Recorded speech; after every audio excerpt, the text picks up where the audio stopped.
I was 27 when I met her, if met is even the right word for what happened that night.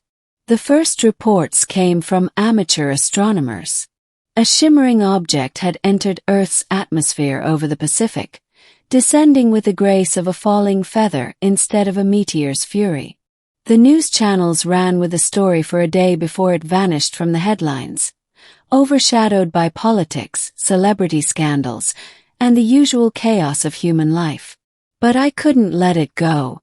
I'd been obsessed with the stars since childhood, since my mother used to wake me up at 3 a.m. to watch meteor showers from the roof of our house. She died when I was 15, but the habit never left me. So when something that wasn't supposed to exist entered Earth's airspace, I drove 8 hours out into the desert of Nevada alone to find it. The desert was a black ocean under the stars that night. My headlights cut across miles of empty sand and rock, revealing nothing but heat-sculpted stone and ghostly Joshua trees. I had coordinates from a fringe astronomy forum, latitude and longitude of where the object had supposedly landed. The place didn't appear on any map. It was nearly midnight when I found it.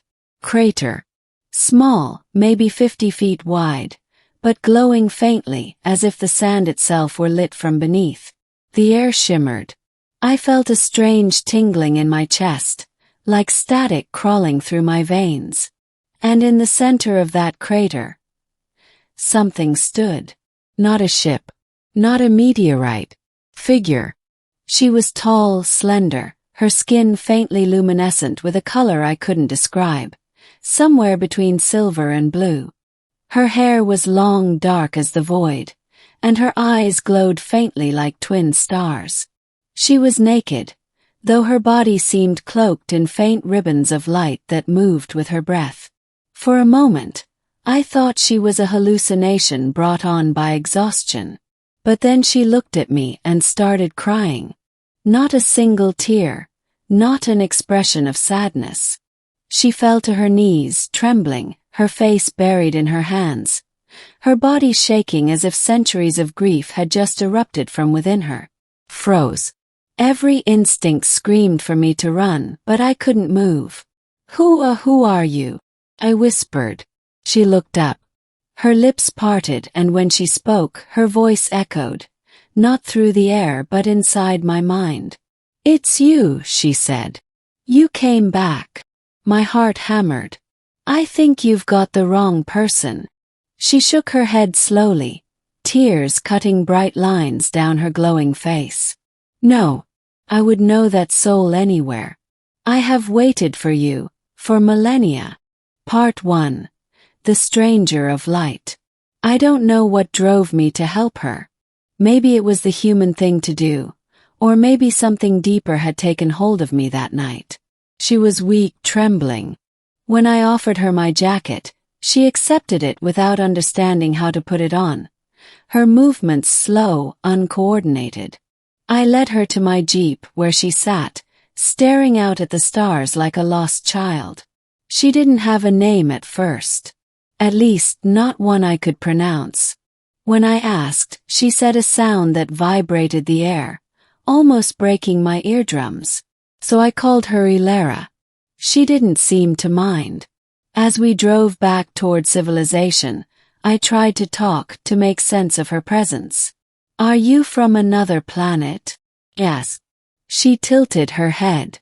"Planet, yes. Long ago. Why are you here?" "To find you." Her tone was simple, as though it were the most obvious thing in the universe. When we reached my cabin, a rented research outpost near the edge of the desert, she followed me inside, moving with an ethereal grace that made the air around her hum. Her skin dimmed under artificial light, the glow retreating as if she were hiding herself. Over the next few hours, I tried to learn who she was. She spoke of the Ketheri, a civilization that had lived long before humans learned to build fires. They weren't conquerors or gods. They were watchers, caretakers of what she called the young worlds. But something happened. A war among the stars. Her people vanished, scattered across galaxies, leaving her alone. When she told me this, her eyes drifted toward the window. I was their sentinel, she said, bound to guard a dying world. I remained when all others left. How long have you been alive? I asked quietly. Her eyes flickered. Since before your son was born. That should have terrified me, but instead I felt awe. She wasn't lying, I could sense that. Every word she spoke carried the weight of truth too heavy for imagination. Still one thing gnawed at me. Why me?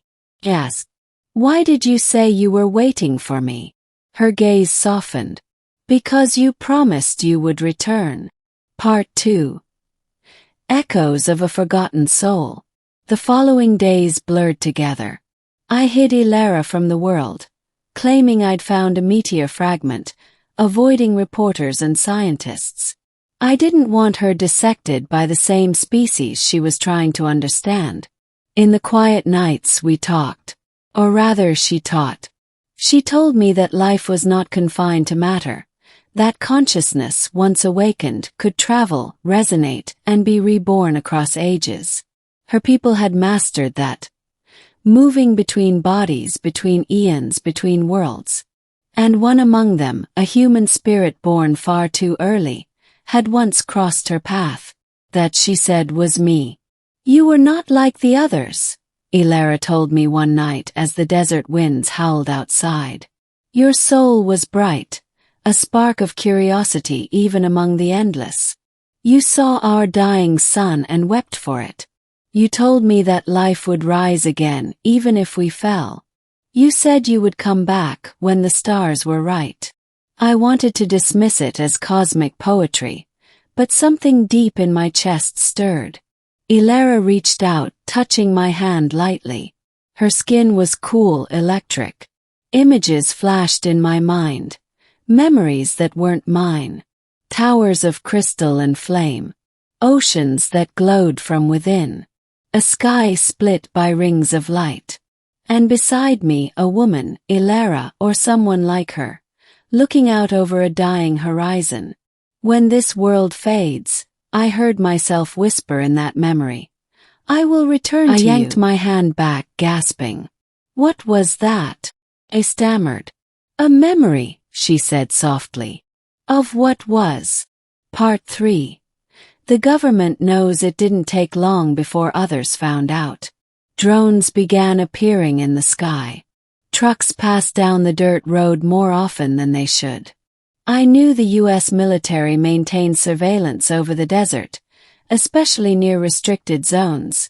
But this was different. Felt watched. Ilara sensed it too. They know, she said one morning as I cooked breakfast.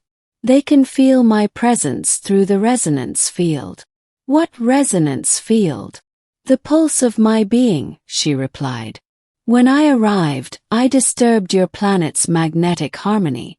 They will come soon. And they did. 3 nights later, a convoy of unmarked black vehicles surrounded my cabin. Men in hazmat suits stormed inside, weapons drawn. I barely had time to shout before one of them fired a tranquilizer into my arm. The last thing I saw before the world went dark was Ilara raising her hand, light flaring from her body like the birth of a star. Part 4. The facility. I woke in a white room, restrained on a metal table. The air smelled of antiseptic and ozone. Through the glass wall I saw her, Ilara, floating several feet above the floor inside a containment sphere. Tubes of light snaked around her, feeding data into machines that pulsed with alien symbols. Scientists in suits circled her, trying to decipher her existence. She wasn't resisting. She was crying again. A man entered my room, a tall figure with silver hair and a calm, expressionless face. His badge read Dr. Halvorsen. Mr. Rain, he said. You've made quite an impact. Where am I? A government research facility. You've been asleep for 2 days. We've been studying your friend. I glared. She's not a test subject. He smiled faintly. You may not understand what she is. That being carries energy we can't even classify. If she's telling the truth about her age, she may hold the key to immortality itself. Let her go, I demanded. Dr. Halvorsen leaned closer. You want to help her? Then tell me what she wants with you. She keeps repeating your name, over and over. I hesitated. I don't know. He studied me for a moment, then sighed. If that's true, then you're of no further use. He turned to leave. But before he reached the door, the alarms began to scream. Part 5. The collapse. The lights went out. Red emergency strobes flashed across the lab. Through the glass, I saw Ilara open her eyes. The containment sphere shattered. A wave of blinding light ripped through the facility. Machines exploded, walls buckled, and I was thrown to the ground. When I looked up, the restraints around my wrists had melted away. Ilara stood amid the chaos, her body radiant, her expression unreadable. The scientists who had surrounded her now lay unconscious, or worse. I stumbled toward her. Ilara, stop. She turned to me. They wanted to dissect eternity. I could not allow it. The building trembled. Ceiling tiles fell around us. I grabbed her hand, but it was like holding lightning. You're going to bring the whole place down. She looked at me with those infinite eyes. Then come with me. Part 6. The bridge between worlds. We ran through corridors that warped and shimmered, as if reality itself were bending around her presence. Outside, the desert glowed with the light of 1,000 auroras. She led me to a canyon beyond the facility, where the air shimmered with a rippling vortex of color, a gate between dimensions, swirling like liquid glass. This is the bridge, she said. It will take me home. I stared at it, mesmerized. And me. You cannot cross as you are. Your body would not survive. Then I'll stay. Tears welled in her eyes again. You don't understand. You already crossed once, long ago. Your soul came to my world, then left it. You were reborn here to live a human life. That was your promise. To live, to grow, to return. Why me? Why was I so important to you? She smiled faintly. Because you taught me what it meant to care for something mortal. You showed me love even when you knew you would die. And I, an immortal, never forgot. The wind roared around us. The vortex pulsed brighter. She stepped closer, touching my face gently. Your kind will rise and fall 1,000 times. But in each age, there will be a you, curious, defiant, kind. That is the essence I waited for. I felt my throat tighten. If I go through, what happens? She shook her head. You would cease to be what you are. But perhaps one day, when this world has forgotten both of us, you will find me again. The ground shook. Soldiers emerged on the ridge behind us, shouting, weapons raised. Ilara turned toward them. Go, she whispered. I can't. She smiled sadly. You already did long ago. And before I could answer, she stepped backward into the light. The vortex closed with a sound like a sigh. The desert fell silent. Part 7. The aftermath. I was found wandering hours later, delirious and dehydrated. The facility had collapsed into itself, erased as if it had never existed. There was no trace of Ilara, no data, no proof. The government called it a gas explosion. They debriefed me, wiped what they could, and released me weeks later with a signed document forbidding me from speaking of classified atmospheric phenomena. But some things can't be erased. Sometimes when I look up at the night sky, I see a shimmer, a faint line of light where the stars seem to bend, like a fingerprint left on the fabric of reality. And sometimes when I dream, I see her, standing by an ocean of light, waiting. Part 8. The final message: it's been 3 years since that night. I've tried to move on. I teach astronomy now at a small college in Oregon. The desert feels like another lifetime. Last month, a student showed me a telescope feed from a satellite observatory.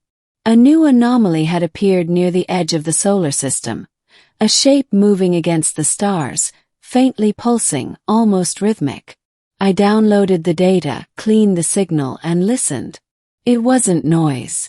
It was a sequence, pattern.